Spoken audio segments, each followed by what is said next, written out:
राधे राधे मिथिलावासी। चलू आइ गीता के 20वां श्लोक से शुरू करै छी मैथिली अनुवाद में। अथ व्यवस्थितान् दृष्ट्वा धातृराष्ट्रान् कपिध्वजः प्रवृत्ते शस्त्रसम्पाते धनुरुधम्य पाण्डवः ऋषिकेशं तदा वाक्यमिदमाह महीपते सेनयोरुमध्ये रथम् अस्थापयमेच्युतः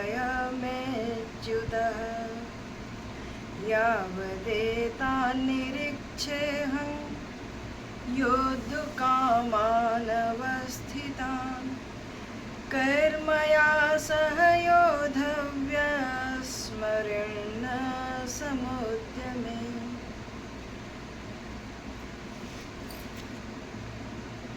संजय कहै छै धृतराष्ट्र के कि हे राजन, अब शस्त्र चले के मतलब हथियार चलावे के तैयारी भ रहल अछि।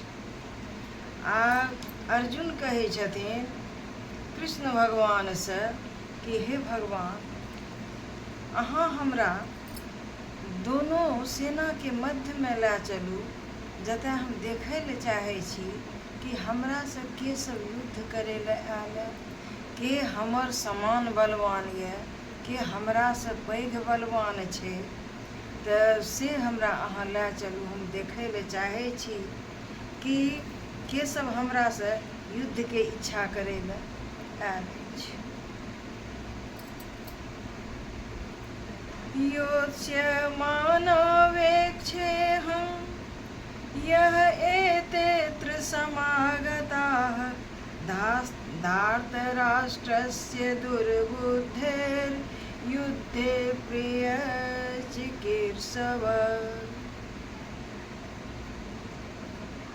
कहै छथिन कि ककरा से हमरा युद्ध करना योग्य है। दुर्बुद्धि दुर्योधन के युद्ध में युद्ध करे ले के ओकर प्रिय चाहे वाला सब छै, से सबके हम देखै ले चाहै छी। आके एकरा में उतावला छै। हम तऽ अहाँके संधि के करे ले कहैत रहिए, लेकिन ई कोन बल पर आखिर युद्ध के एते इच्छा राख रहल है, से बल हम देखै ले चाहै छी।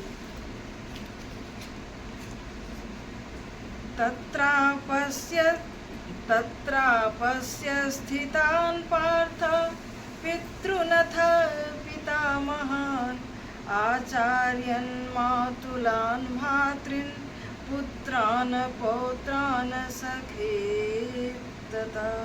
सखीस्तथा श्वशुरान् सुहृदश्चैव सेनयोरुभयोरपि दृष्टमेवं स्वजनं कृष्णयुयुत्सु समुपस्थितम्। सीदन्ति मम गात्राणि मुखं च परशुष्यति वेपथुश्च शरीरे मे रोमहर्षश्च जायते। गाण्डीवं सन्त्रसते हस्तात् त्वच्चैव परिव्ययते न च शक्योन्मयवस्थातुं भ्रमतीव च मे मनः। अर्जुन कहै छथिन भगवान से कि हमरा दोनों सेना के बीच में अहाँ ल चलू। दोनों सेना के बीच में जखन ल जाइ छथिन, एतऽ देखियो एक चीज अहाँ सबके कहै छी कि एव मुक्तो ऋषिकेशो गुडाकेशेन भारतः सेनयोरुभयो मध्ये स्थापयित्वा रथोत्तमम्। कहै छै हे ऋषिकेश, भगवान के ऋषिकेश कहल गेलै। किया? ऋषिक मने होइ छै इंद्रिय, ओहि पर हुनकर पाँचों कर्मेंद्रिय पर के ओ स्वयं ईश छथिन, तऽ हुनका ऋषिकेश कहल जाइ छै, जे सब पर हुनकर की कहल जाय जे आधिपत्य छनि। आ गुडाकेशेन भारत, अर्जुनके गुडाकेश एहि दुआरे कहल गेलै कि गुडा मने मुड़ल आ केश मने बाल, तऽ अर्जुनके घुंघरेला केश रहै। एक तऽ ओहि मतलबसँ हुनका गुडाकेश एकटा संबोधन देल गेल छै। दोसर, गुडाकाके अर्थ होइ छै निद्रा आ ईश मने ओकर आधिपत्य। अर्जुनके निद्रा पर विजय प्राप्त रहै, तेँ ओहो मने से हुनका एतय गुडाकेशके संज्ञा नाम देल गेल छनि।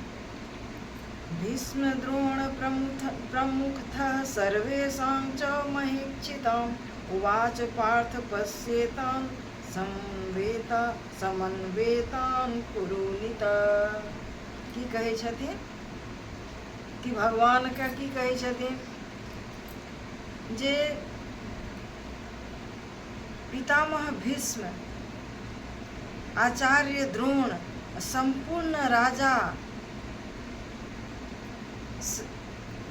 सब कुरुवंशी के सेना में सब उपस्थित छथिन।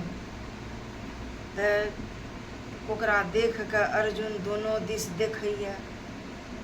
जखन अर्जुन देखै छथिन कि ओहि कौरवके सेनामे पितामहके पितामह, पर पितामह, दादा, परदादा, ससुर, अहाँके आचार्य, मामा, भाई, भतीजा देखै छथिन कि पूरा बाप रे, पूरा हमर कुटुम्ब स्वजन सब ओहि पारमे ठाढ़ है। देखियो कि धृतराष्ट्र कहलकै मामका आ पांडवा, ओ दियाद गोतिया पटीदार वाला नीति से नजर से देखैत रहे दोनों पक्ष के।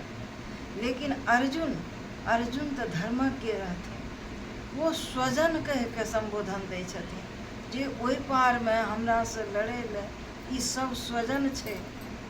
आ युद्ध के परिणाम सोचि के कि एहि स्वजन सबसे हमरा युद्ध करय पड़त, तो हुनकर की दशा होइ छै से आगू सुनियो।